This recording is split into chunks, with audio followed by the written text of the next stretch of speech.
Bilang pare noon nakilala sa pagiging malupit at mapang-abuso, ang pagkakaiba ng persepsyon ko ay taliwas sa ipinapahiwatig ng kwentong No Limit Tangere.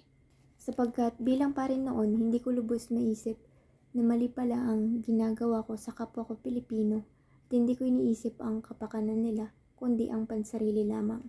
Na imbis na gamitin ko ang aking posisyon sa pagtulong at paggawa ng mabuti, sinasamantala ko ang aking kapangyarihan laban sa mga inosenteng Pilipino.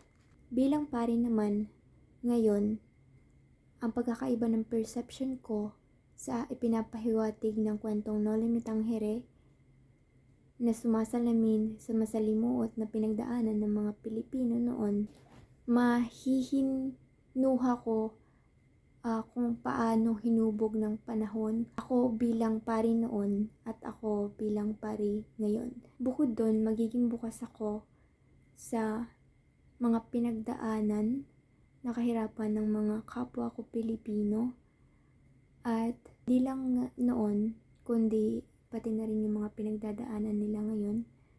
At bilang pari ngayon, magiging huwaran at ehemplo ako sa mga kapwa ko Pilipino at gagamitin ko ang aking kapangyarihan o posisyon sa mabuti na hindi nagawa ng mga pari noon.